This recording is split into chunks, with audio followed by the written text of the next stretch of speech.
ഇവർ കത്തിക്കാൻ പോയിരിക്കുന്ന ഗ്രാമം മൊത്തം കത്തിക്കൊണ്ടിരിക്കുന്നു. പക്ഷെ ഒരു വീടും കത്തുന്നില്ല. പക്ഷെ അവിടെ മൊത്തം തീയ്. പ്രാർത്ഥിച്ചു, ആ പയ്യൻ്റെ പനി വിട്ടുപോയി. ബൈബിൾ അമ്മയുടെ തലയിൽ വെച്ചു, പ്രാർത്ഥിച്ചു. അത് കഴിഞ്ഞപ്പോൾ ആ അമ്മയും സുഖപ്പെട്ടു.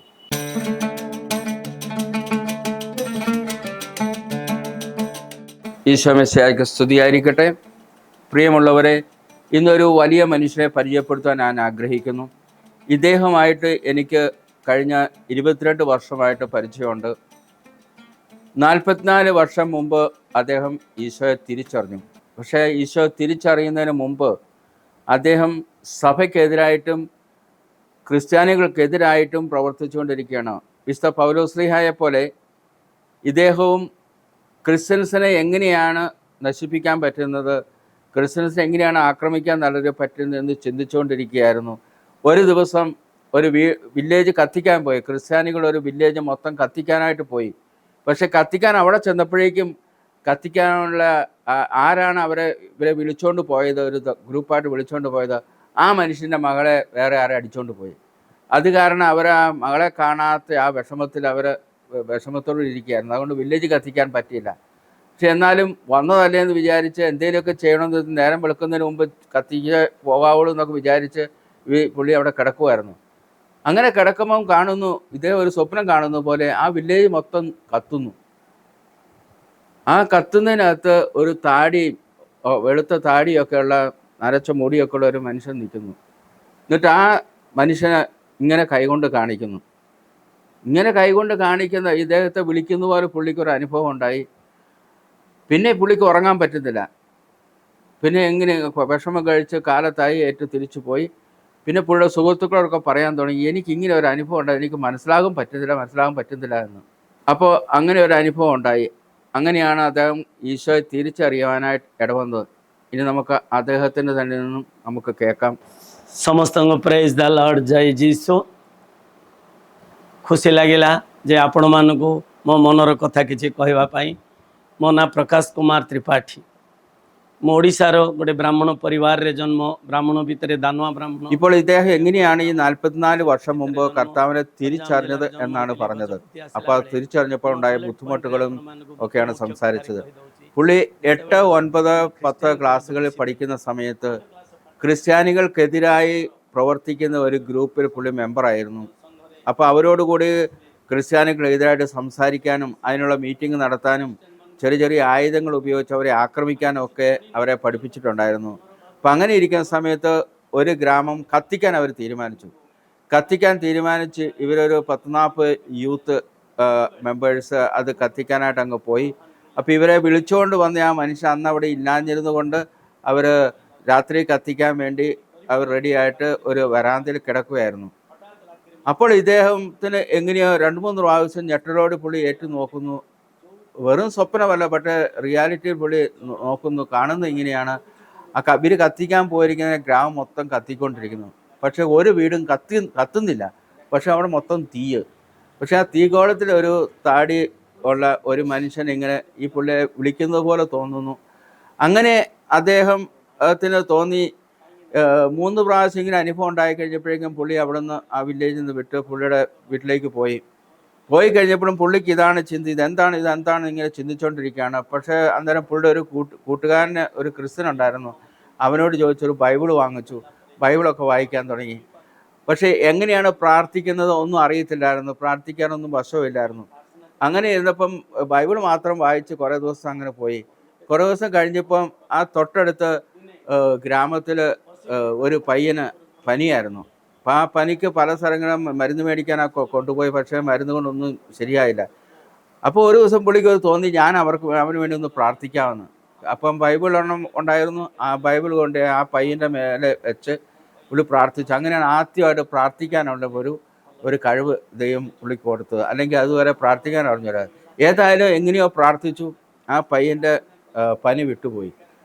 പനി വിട്ടുപോയേക്ക് ആൾക്കാർക്ക് വളരെ സന്തോഷം. അവർ സന്തോഷത്തോടെ പറഞ്ഞു, ഈ ബ്രാഹ്മൺ പയ്യൻ ക്രിസ്ത്യനായി എന്ന് പറഞ്ഞ് അവിടെയെല്ലാം അവർ ഓടി നടന്ന് പറഞ്ഞു. അതോടുകൂടി ആൾക്കാർ ഇദ്ദേഹത്തിനെതിരായി. ഇവൻ്റെ കുടുംബക്കാരും എല്ലാവരും വെറുക്കാൻ തുടങ്ങി. ഇദ്ദേഹത്തിന് ഒരു സഹോദരനുണ്ട്, 2 സഹോദരിമാരുണ്ടായിരുന്നു. അവരെല്ലാം പറഞ്ഞു, നീ എന്നാ ഈ വൃത്തികേട് കാണിക്കുന്നത്, നീ എന്തിനാ ഈ പണിയൊക്കെ ചെയ്യുന്നത് പറഞ്ഞ് ഇദ്ദേഹത്തോട് വഴക്ക് തുടങ്ങി. അയൽക്കാരും ബന്ധുക്കളും എല്ലാം വഴക്ക് പറഞ്ഞു. അപ്പം അങ്ങനെ കുറച്ച് ദിവസം അങ്ങോട്ട് മുന്നോട്ട് പോയി. അത് കഴിഞ്ഞ് കുറച്ച് നാൾ ഇങ്ങനെ പോയി കഴിഞ്ഞപ്പോഴേക്കും പുള്ളിയുടെ അമ്മയ്ക്ക് ഇങ്ങനെ എന്തോ ഒരു അസുഖമായി. ആ അമ്മയ്ക്ക് അസുഖമായി കഴിഞ്ഞപ്പോഴേക്കും അമ്മയും പല ഈ മരുന്ന് കൊടുക്കുന്നതിൻ്റെ അടുത്തൊക്കെ കൊണ്ടുപോയി പലതരം പൂജ ചെയ്ത് അസുഖം മാറ്റുന്ന പലരുടെ അടുത്ത് കൊണ്ടുപോയി. പക്ഷേ അദ്ദേഹത്തിൻ്റെ അസുഖം, ആ അമ്മയുടെ അസുഖം മാറുന്നില്ലായിരുന്നു. അപ്പോൾ ഈ മകൻ എന്ന നിലയ്ക്ക് പറഞ്ഞു, അമ്മയെ ഞാനൊന്ന് പ്രാർത്ഥിച്ചോട്ടെ എന്ന് ചോദിച്ചു. അപ്പോൾ ആ അമ്മയ്ക്ക് അതൊന്നും മനസ്സിലാക്കി കാണുകയില്ലായിരിക്കും. ഏതാനും അദ്ദേഹം പ്രാർത്ഥിച്ചു, ബൈബിൾ അമ്മയുടെ തലയിൽ വെച്ചു, പ്രാർത്ഥിച്ചു. അത് കഴിഞ്ഞപ്പോൾ ആ അമ്മയും സുഖപ്പെട്ടു. അപ്പോൾ ഇങ്ങനെ ഒന്ന് രണ്ട് ഇത് കണ്ടപ്പോഴേക്കും പുള്ളിക്ക് പ്രാർത്ഥിക്കുവാനായിട്ട് കൂടുതലായിട്ട് ഒരു പ്രചോദനം കിട്ടുകയായിരുന്നു.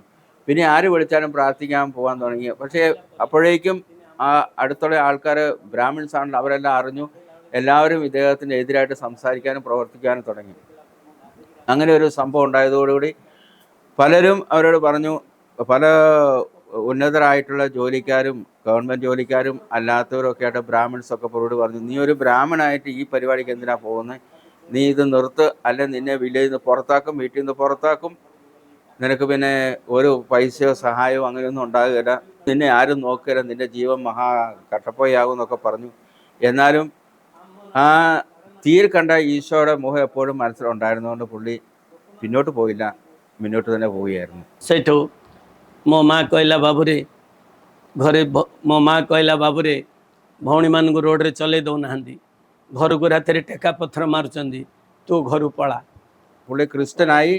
അന്നുണ്ടായിരുന്ന ജേക്കബ് കറുപ്പറമ്പ് എന്ന് പറഞ്ഞ അച്ഛൻ ചാണ്ടിപ്പൂട്ട് പാരീഷിലായിരുന്നു. ആ അച്ഛനടുത്ത് പോയി പുള്ളി മാമോസ സ്വീകരിച്ചു. അച്ഛൻ എഴുതി തരാൻ പറഞ്ഞ് എഴുതി കൊടുത്ത് മാമോസ സ്വീകരിച്ചു. അപ്പോഴേക്ക് പുള്ളിക്ക് ഒരു മനസ്സിലൊരു ആഗ്രഹം, എങ്ങനെയെങ്കിലും BA വരെ പഠിക്കണം, BA വരെ പഠിച്ചില്ലെങ്കിൽ പുള്ളിക്ക് ഒന്നും ചെയ്യാൻ സാധിക്കില്ല എന്നൊരു ചിന്ത വന്നു. അപ്പോൾ BA പഠിക്കാനായിട്ട് വീട്ടിൽ നിന്ന് പുറത്താക്കിയത് കാരണം ഒരു സാമ്പത്തിക സഹായം ഇല്ലായിരുന്നു, ആരും പിള്ളേരെ സഹായിക്കാനൊന്നുമില്ലായിരുന്നു. അപ്പോൾ ആ ഏരിയയിലുള്ള പിള്ളേർക്ക്, സ്കൂൾ പിള്ളേർക്ക് ട്യൂഷൻ എടുത്ത് ആ പൈസ കൊണ്ട് പുള്ളി BA വരെ പഠിച്ചു. BA വരെ പഠിച്ചതിന് ശേഷവും ഇനി എങ്ങോട്ട് എന്നൊരു ചോദ്യമാണ് ഉണ്ടായിരുന്നത്. അപ്പോഴേക്കും ഒറീസ എന്ന് പറഞ്ഞ ഒരു കോൺഗ്രേഷത്വ മിഷൻ അച്ഛന്മാരുടെ സഭയുടെ ഒരു ഓർഗനൈസേഷൻ, അവിടെ ജോലിക്ക് പോയി. അവിടെ ഇൻ്റർവ്യൂവിന് പോയപ്പോഴായാലും അന്നുണ്ടായിരുന്ന ഫാദർ ജോസ് ലൂക്കോസ് പുള്ളിയോട് പറഞ്ഞപ്പം ചോദ്യങ്ങളൊക്കെ ചോദിച്ച പുള്ളിയെ വെക്കാൻ തീരുമാനിച്ചു. അന്നേരം തന്നെ പുള്ളി പറഞ്ഞു, എനിക്ക് ഈശോയെ പ്രസംഗിക്കുന്നതാണ് കൂടുതൽ താല്പര്യം, അതുകൊണ്ട് 15 ദിവസം ഞാൻ വർക്ക് ചെയ്യാം, 15 ദിവസം എനിക്ക് ഒരു ചാൻസ് കിട്ടിക്കഴിഞ്ഞാൽ മറ്റുള്ള സ്ഥലങ്ങളിൽ പോയി ഈശോയെ അറിയിക്കാനുള്ള അവസരം തരണമെന്ന് പറഞ്ഞു. അച്ഛനും അതിന് രാജിയായിരുന്നു. ആ കാലഘട്ടം എന്താണ്, അച്ഛന്മാരും എല്ലാവർക്കും ഈ പുള്ളിയെ പിന്നെ പരിചയപ്പെട്ട് എല്ലാവർക്കും സന്തോഷമായിരുന്നു. പലരും പല ഇടവകളിലും വിളിക്ക് ഈശോയെ പറ്റി പറയാനൊരു ചാൻസ് കൊടുത്തു. പക്ഷേ ഇതൊരു സൈഡിൽ നടക്കുന്നു. പക്ഷെ മറ്റൊരു സൈഡിൽ പുള്ളിയെ കംപ്ലീറ്റ് പുള്ളിയുടെ ബ്രാഹ്മണ സമുദായത്തിൽ നിന്ന് അടിച്ച് പുറത്താക്കി. അവരെല്ലാവരും ശത്രുക്കളെ പോലെ ഇദ്ദേഹത്തെ കാണാൻ തുടങ്ങി. ഇപ്പോൾ ക്രിസ്ത്യൻ സമുദായത്തിലുണ്ടായിരുന്നവർ, ഇപ്പം പുള്ളി ക്രിസ്ത്യാനായി തന്നാലും ക്രിസ്ത്യൻ സമുദായത്തിലുണ്ടായിരുന്നവരെല്ലാവരും ആദിവാസികളും ഹരിജൻസും ആയതുകൊണ്ട് പുള്ളിയെ അവർ കംപ്ലീറ്റ് അങ്ങ് ഇൻ്റഗ്രേറ്റും ചെയ്തില്ല. അപ്പം പുള്ളി ക്രിസ്ത്യനായെങ്കിലും ക്രിസ്ത്യൻ അല്ലാത്ത രീതിയിലാണ് ക്രിസ്ത്യാനികളും പുള്ളിയെ കണ്ടുകൊണ്ടിരുന്നത്. അപ്പം അങ്ങനെ ഒരു ഭയങ്കര മാനസികമായിട്ടൊരു ഭയങ്കര ടെൻഷനും ബുദ്ധിമുട്ടൊക്കെ ഉണ്ടായിരുന്നു. എങ്കിലും പ്രാർത്ഥിച്ച് ഈശോയുടെ മുറക്കെ പിടിച്ചുകൊണ്ട് പുള്ളി മുന്നോട്ട് പോകാനായിട്ട് തീരുമാനിച്ചു. അങ്ങനെയാണ് പുള്ളി ഇതുവരെയുള്ള പുള്ളിയുടെ ജീവൻ നടത്തിയത്. അതിനിടയ്ക്ക് പുള്ളിക്ക് ഒരു കല്യാണം വന്നു. പുള്ളി കല്യാണം കഴിച്ചു. പുള്ളിക്ക് 3 മക്കളുണ്ടായി. അവരെ എല്ലാവരെയും നല്ല രീതിയിൽ പഠിപ്പിച്ച് വിശ്വാസത്തോടെ നടത്തി എടുക്കണമെന്ന് മാത്രമായിരുന്നു പുള്ളിയുടെ ആഗ്രഹം. അദ്ദേഹത്തെ പോലെ ഒരിക്കൽ അവരുടെ മക്കളും കർത്താവിനെ മറ്റുള്ളവർക്ക് കൊടുക്കുന്ന രീതിയിലേക്ക് വളരട്ടെ എന്നുള്ള ആഗ്രഹത്തോടു കൂടിയാണ് അവരെ പഠിപ്പിച്ചതും വളർത്തിയെടുത്തതും. ଗୋଟେ କଥା ଖାଲି ମନେ ରଖେ, ଯେତେ ଦଣ୍ଡ ଆଇଲେ ବି ମୋ ଯୀଶୁଙ୍କୁ ତ ମାଡ଼ ମାରିଛନ୍ତି, ଚେପ ପକେଇଛନ୍ତି, କଷ୍ଟ ଦେଇଛନ୍ତି, ମୋତେ ତ ଏତିକି ଦେଇନାହାନ୍ତି ନା କମ୍ କରି. ତ ବର୍ତ୍ତମାନ କ'ଣ ହେଇଛି, 2 ଝିଅର ପଢ଼ା ସରିଯାଇଛି. ഇപ്പോൾ അദ്ദേഹം ചെയ്തുകൊണ്ടിരുന്ന ആ ജോലി ഇല്ലാതായി, കാരണം ആ ഓർഗനൈസേഷൻ നിന്നുപോയി.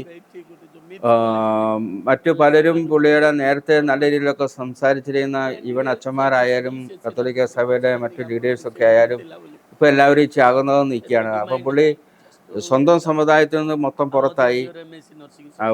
കത്തോലിക്ക സഭ അല്ലെ ക്രിസ്ത്യൻ സഭകളോ ഒന്നും പുള്ളിയെ കൂടുതലായിട്ട് ഇൻവോൾവ് ചെയ്യിപ്പിക്കുന്നില്ല. പുള്ളിക്കൊരാഗ്രഹം എങ്ങനെയെങ്കിലും ഈശോ മറ്റുള്ള സ്ഥലങ്ങളിലേക്ക് കൊടുക്കുക ആ ഒരു ആഗ്രഹത്തോടെയാണ്.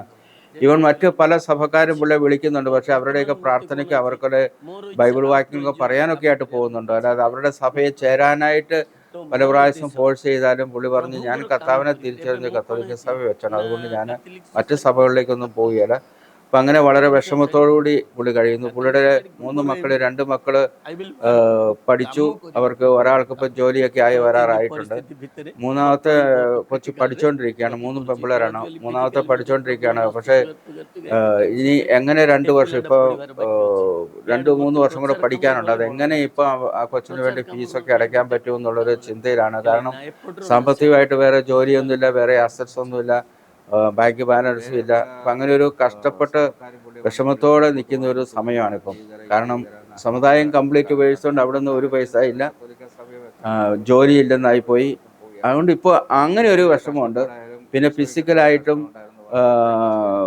ഈ ഇടയ്ക്ക് പുള്ളി ഒരു സ്ഥലത്ത് ഒരു പ്രോഗ്രാമിന് പോയ സമയത്ത് പുള്ളി വീണ്, മോട്ടോർ സൈക്കിളിൽ നിന്ന് വീണ് പരിക്കൊക്കെ പറ്റി അങ്ങനെ കുറച്ച് ദിവസം ഇരിക്കേണ്ടതായിട്ട് വന്നു. എന്നാലും ഈ കഴിഞ്ഞ നോയമ്പ് കാലത്ത് പുള്ളി 6ഓളം ഇടവകളിൽ ഈശോയെ പ്രസംഗിക്കുന്നതിന് വേണ്ടി പോയി. പല ഇടവകളിലെ അച്ഛന്മാർ വിളിച്ചതുകൊണ്ട് പോയി. ବ୍ରହ୍ମପୁର ଡାଇସିସ୍, ରାୟଗଡ଼ା ଡାଇସିସ୍ ଆଉ ଓଡ଼ିଶାର ବି ଆଉ ଯାଉଅଛନ୍ତି, ତ ମୋତେ ଟାଇମ୍ ମିଳିନଥାନ୍ତା, ମୁଁ ପ୍ରଭୁଙ୍କ କାମରେ ରହିଥାନ୍ତି। ସେଇଟା ନାହିଁ, ସେଇଟା ଗୋଟେ ବଡ଼ ଦୁଃଖ। അത് ഞാൻ പുള്ളിയോട് ചോദിച്ചിരുന്നു, ക്രിസ്ത്യൻ ആയതുകൊണ്ട് പുള്ളിക്ക് സന്തോഷമാണോ അല്ല ദുഃഖമാണോ എന്ന്. അപ്പോൾ പുള്ളി പറയുന്നത് 100% പുള്ളി ക്രിസ്ത്യൻ ആയതുകൊണ്ട് ഈശോ തിരിച്ചറിഞ്ഞതിന് വളരെയധികം സന്തോഷമുണ്ട്. പക്ഷേ പുള്ളിക്കിപ്പം പ്രസംഗിക്കാൻ ഒരു ഫോറം വേണം. പുള്ളിക്ക് എല്ലായിടത്തും ഓടി നടന്ന് പ്രസംഗിക്കാൻ പറ്റിയല്ലോ.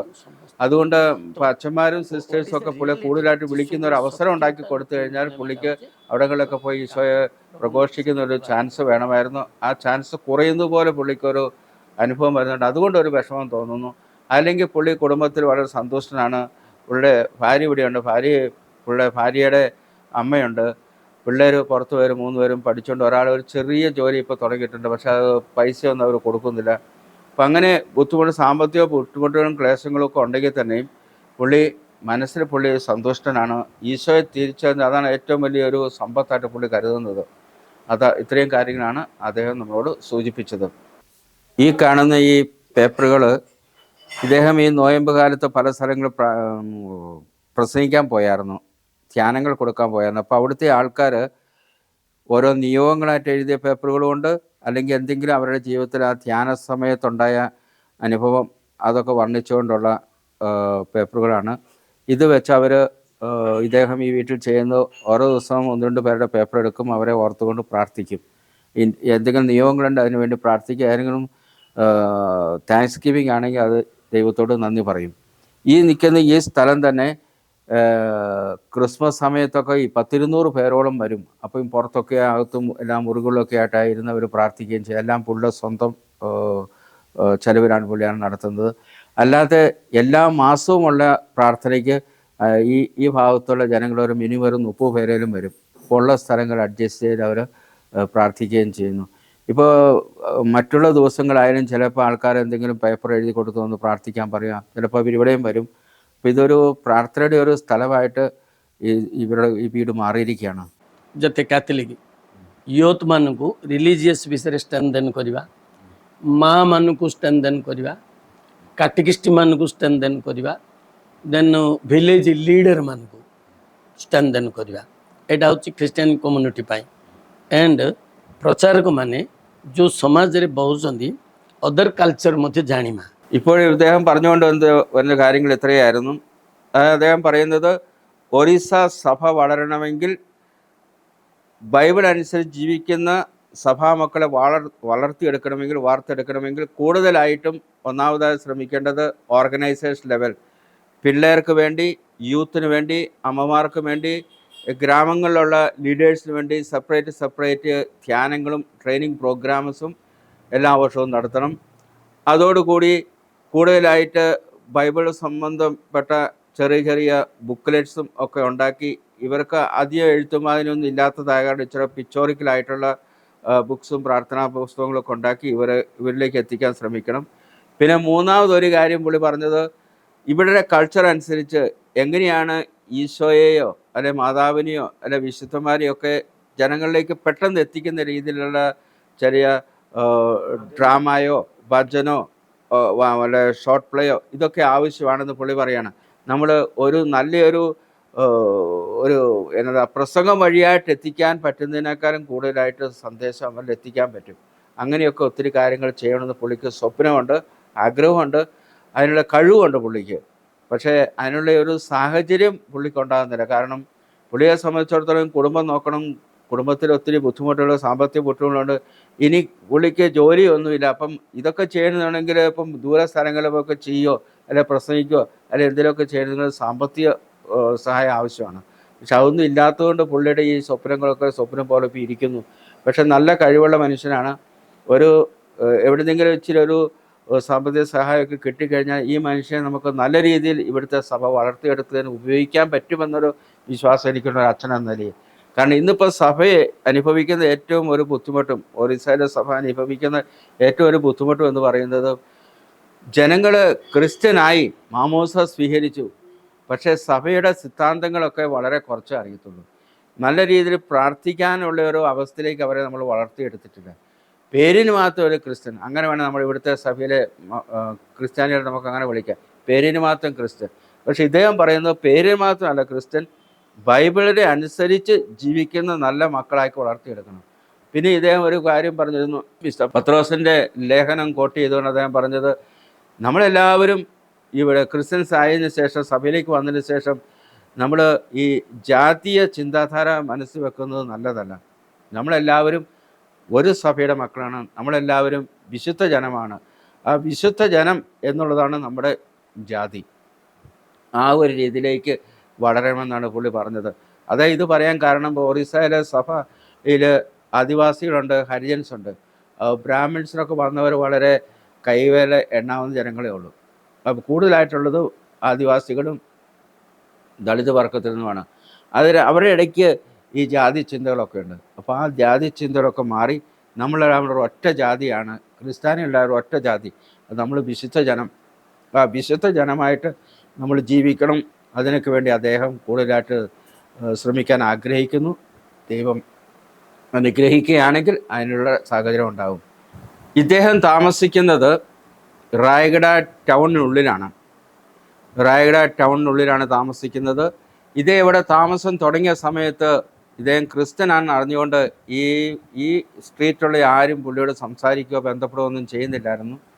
പക്ഷെ പതുക്കെ പതുക്കെ പുള്ളിയുടെ ഇതിലുള്ള നടത്തവും പെരുമാറ്റവും ഇതൊക്കെ കണ്ട ആൾക്കാർക്ക് പതുക്കെ പതുക്കെ ഒരു സന്തോഷമായി. അങ്ങനെ പുള്ളി ശരിക്കും ഒരു ക്രിസ്ത്യൻ എന്ന രീതിയിൽ ഇവിടുത്തെ ആൾക്കാരെല്ലാം അറിഞ്ഞതിന് ശേഷം ഇടയ്ക്കിടയ്ക്ക് അവരിവിടെ വരാനും തുടങ്ങി. ഇപ്പോൾ സംഭവിക്കുന്നത് എന്താണെന്ന് വെച്ച് കഴിഞ്ഞാൽ, എല്ലാ മാസത്തിലും ഒരു ദിവസം ഇവിടെ പ്രാർത്ഥനയുണ്ട്. ആ സമയത്ത് ഈ അയൽവക്കത്തുള്ള ആൾക്കാരൊക്കെ വരും. പിന്നെ അവരുടെ കുടുംബങ്ങൾ എന്തെങ്കിലും പ്രശ്നങ്ങളൊക്കെ ഉണ്ടായിക്കഴിഞ്ഞാലും ഒരു പേപ്പറിൽ എഴുതി പുള്ളിയെ കൊണ്ടുവന്ന് കൊടുക്കും, പ്രാർത്ഥിക്കണമെന്നും പറഞ്ഞു. അപ്പം അങ്ങനെ ഇവിടുത്തെ ആൾക്കാരുടെ ആ ഒരു ശത്രുത മനോഭാവം ഉണ്ടായിരുന്നു, ഒത്തിരി കുറഞ്ഞു. ഇപ്പോൾ അദ്ദേഹം പറഞ്ഞത് അങ്ങനെയാണ്. പിന്നെ എന്താണെന്ന് വെച്ച് കഴിഞ്ഞാൽ, ഇദ്ദേഹം ടൗണിനുള്ളിലായതുകൊണ്ട് ഇവിടുത്തെയുള്ള ജനങ്ങൾക്ക് വേണ്ടി നല്ലൊരു ബന്ധം സൃഷ്ടിക്കാനും മറ്റുമൊക്കെ ആയിട്ട് നമുക്ക് സാധിക്കുമായിരുന്നു, സഭയും പുള്ളിയോടുകൂടി ചേർന്നിരുന്നെങ്കിൽ. കാരണം പുള്ളിക്കുള്ള ഈ ചെറിയ സാമ്പത്തികം കൊണ്ട് ഇപ്പോൾ ജോലിയില്ലാത്ത ഒരു മനുഷ്യൻ്റെ ആൾക്കാരെ ഒരു മാസം ഇവിടെ കൂടുമ്പോൾ ഭക്ഷണം കൊടുക്കുക എന്ന് പറഞ്ഞാൽ ബുദ്ധിമുട്ടാണ്. പുള്ളി പക്ഷേ പുള്ളിയുടെ വയറെ ചുരുക്കിക്കൊണ്ടും അങ്ങനെയൊക്കെ ചെയ്യാനായിട്ട് ശ്രമിക്കുന്നുണ്ട്. അതൊരു കാര്യം നമ്മൾ ഓർക്കണം. പിന്നെ രണ്ടാമതായിട്ട്, ഇപ്പോഴും പുള്ളിക്ക് എതിരായിട്ട് പ്രവർത്തിക്കുന്ന ആൾക്കാർ ഈ ടൗൺ ഏരിയയിലുണ്ട്. അല്ലെ പുറത്തുനിന്നുള്ള ആൾക്കാർ ഇവിടെയുള്ള ആൾക്കാരുമായിട്ട് ബന്ധപ്പെടുത്ത് വരുന്നുണ്ട്. ഒരു ഉദാഹരണം പറയാം. കഴിഞ്ഞ ആഴ്ചയിൽ 2-3 പേര് വെയിറ്റ് ചെയ്യായിരുന്നു പുള്ളിയെ കാണാൻ. പുള്ളി എവിടെയോ പോയിട്ട് വന്നു. അപ്പോഴേക്കും അവർ പതുക്കെ ഈ റോഡിൽ നിന്നുകൊണ്ട് പുള്ളിയോട് സംസാരിക്കാൻ തുടങ്ങി. നീ എന്തിനാണ് ഒരു ബ്രാഹ്മണായിരുന്ന നിലയ്ക്ക്, ബ്രാഹ്മണിൽ ഏറ്റവും മുകളിൽ കിടക്കുന്ന ഒരു സമൂഹത്തിലും വന്നയാളെന്ന നിലയ്ക്ക് നീ എന്തിനാണ് ക്രിസ്ത്യൻ ആയതെന്ന് ചോദിച്ച് പുള്ളിയോട് സംസാരിക്കാൻ തുടങ്ങി. അപ്പോൾ പുള്ളി പറഞ്ഞു, വഴിയിൽ എന്ത് സംസാരിക്കുന്നത്, അപ്പോൾ നമുക്ക് നമ്മുടെ വീട്ടിൽ കയറാമെന്ന് പറഞ്ഞ് പുള്ളി പോർട്ടിക്കോയിൽ കസാര ഇട്ടു, അവരെ ഇരുത്തി. എന്നിട്ട് അവർ ചോദ്യങ്ങൾക്ക് ഓരോന്ന് പറയാൻ തുടങ്ങി. അതായത്, ഞാൻ കർത്താവിനെ തിരിച്ചറിഞ്ഞു. അവർ ചോദിച്ചു, ഏത് അച്ഛനാണ് നിന്നെ ക്രിസ്ത്യനാക്കിയത്? അപ്പം പുള്ളി പറഞ്ഞു, എന്നെ ഒരു അച്ഛനും ക്രിസ്ത്യനാക്കിയില്ല, എന്നെ ദൈവം നേരിട്ട് ക്രിസ്ത്യനാക്കിയതാണ്. അല്ലാതെ ഒരു അച്ഛനൊന്നുമല്ല, ഒരു കന്യാസ്ത്രീ അല്ല, അല്ലെ വേറൊരു വിശ്വാസി വന്ന് എന്നെ വിശ്വാസിയാക്കിയില്ല. കർത്താവ് എന്നെ വിളിച്ചു, ആ കർത്താവിന് വേണ്ടി ഞാൻ ജീവിക്കുമെന്ന് പറഞ്ഞു. പിന്നെ അദ്ദേഹം തന്നെ തിരിച്ച് അവരോട് ഹിന്ദു മതഗ്രന്ഥങ്ങളിലും ചില കാര്യങ്ങളൊക്കെ എടുത്ത് ചോദിച്ചു. ഉദാഹരണത്തിന് മത്സ്യം, കാരണം മത്സ്യാവതാരം ദൈവത്തിൻ്റെ ഒരു അവതാരമാണെന്നാണല്ലോ ഹിന്ദു വിശ്വാസം. അപ്പോൾ അദ്ദേഹം അവരോട് തിരിച്ചു ചോദിച്ചു, നിങ്ങൾ എന്താണ് ഈ ദൈവത്തെ മുറിച്ച് കഴിക്കുന്നതെന്ന് ചോദിച്ചു. കാരണം അവരെല്ലാം മത്സ്യം കഴിക്കുന്നവരാ. അങ്ങനെയൊക്കെ ഓരോ കാര്യങ്ങൾ പറഞ്ഞപ്പോഴേക്കും അവർക്ക് പിടിച്ചു നിൽക്കാൻ പറ്റില്ല. കാരണം ഇദ്ദേഹത്തിന് ഹിന്ദു മതഗ്രന്ഥങ്ങളെപ്പറ്റി നല്ലൊരു ധാരണയുള്ള മനുഷ്യനാണ്. അതുകൊണ്ട് അവർ പതുക്കെ അങ്ങോട്ട് പോയെന്ന് പറഞ്ഞു. അപ്പോൾ ഇദ്ദേഹം ആയാലും അവർ കൈയൊക്കെ കൊടുത്ത് നമസ്കാരമൊക്കെ പറഞ്ഞ് സമാധാനത്തിൽ പറഞ്ഞു വിട്ടു. അപ്പോൾ അവർ പോയപ്പം പറഞ്ഞ ഒരു കാര്യം, അതാണ് എനിക്ക് എടുത്തു പറയാനുള്ളത്. അപ്പോൾ അവർ പോയപ്പം പറഞ്ഞു, ഇവിടെ 3-4 ഗ്രൂപ്പുകളുണ്ട് ഈ ടൗണിനുള്ളിൽ തന്നെ ഇദ്ദേഹത്തിനെതിരായിട്ട്. അവരേത് സമയത്തും വേണേൽ ഒരു ആക്രമണമൊക്കെ നടത്താൻ സാധ്യതയുണ്ട്. അതുകൊണ്ട് ഇച്ചിരി വിജിലൻ്റ് ആയിരുന്നോളൂ എന്നൊരു വാക്ക് പറഞ്ഞിട്ടാണ് പോയിരിക്കുന്നത് പറഞ്ഞു. ഇതൊരു സത്യാവസ്ഥയാണ്. ഈ ഒറീസയിലെ സിറ്റുവേഷൻ അനുസരിച്ച് പല ഏരിയയിലും ആരെങ്കിലും നല്ല രീതിയിൽ സഭയുടെ മക്കളായി ജീവിക്കാൻ ആഗ്രഹിക്കുന്നുണ്ടോ, അതൊരു വൈദികനായിക്കോട്ടെ അല്ലെങ്കിൽ ഒരു വിശ്വാസി ആയിക്കോട്ടെ, ആത്മാനായിക്കോട്ടെ, അവർക്കൊക്കെ അവരെയൊക്കെ മറ്റ് ചില ഗ്രൂപ്പുകൾ ഇങ്ങനെ ത്രെട്ടായിട്ട് ഐഡൻറ്റിഫൈ ചെയ്ത് വെച്ച് സൗകര്യം കിട്ടുമ്പോഴേ അവർ ആക്രമിക്കുന്ന ഒരു രീതി ഇവിടെയുണ്ട്. പക്ഷെ നമുക്ക് ദൈവത്തോട് പ്രാർത്ഥിക്കാം, നല്ല രീതിയിൽ അദ്ദേഹം ദൈവത്തിന് വേണ്ടി സാക്ഷ്യം വഹിക്കട്ടെ. വളരെ ബുദ്ധിമുട്ടുകൾ കഴിച്ചാണ് അദ്ദേഹം കഴിയുന്നത്. ഞാൻ നേരത്തെ സൂചിപ്പിച്ച പോലെ സാമ്പത്തികമായി ഇപ്പം പുള്ളിക്ക് ഒന്നുമില്ല. എങ്കിലും പുള്ളി നല്ല ചിന്തിക്കുന്നു, പ്രാർത്ഥിക്കുന്നു. ദൈവത്തെ തിരിച്ചറിഞ്ഞതിന് ദൈവം നേരിട്ട് പുള്ളിയെ വിളിച്ച ഒരു അനുഭവമാണ് പുള്ളിക്കുള്ളത്. വിശുദ്ധ പൗലോസ്ലീഹായെ വിളിച്ചതുപോലെ അദ്ദേഹത്തെ വിളിച്ചു എന്ന് പറയുന്നു. അപ്പം അദ്ദേഹം നല്ല രീതിയിൽ ജീവിക്കട്ടെ. നമുക്കെല്ലാവരും ഒരു മാതൃകയായിട്ട് നല്ല വിശ്വാസം, നല്ല കുടുംബജീവൻ നയിക്കട്ടെ നമുക്ക് ആശംസിക്കാം. നമുക്കിപ്പോൾ ഷാലോം പ്രേക്ഷകർക്ക് വേണ്ടി ഇദ്ദേഹത്തെ പരിചയപ്പെടുത്തുവാൻ എനിക്കൊരു അവസരം കിട്ടിയതിന് എനിക്ക് ദൈവത്തോട് വളരെയധികം നന്ദിയുണ്ട്. എല്ലാവർക്കും നന്ദി. ഈശോ മിശിഹായ്ക്ക് സ്തുതിയായിരിക്കട്ടെ.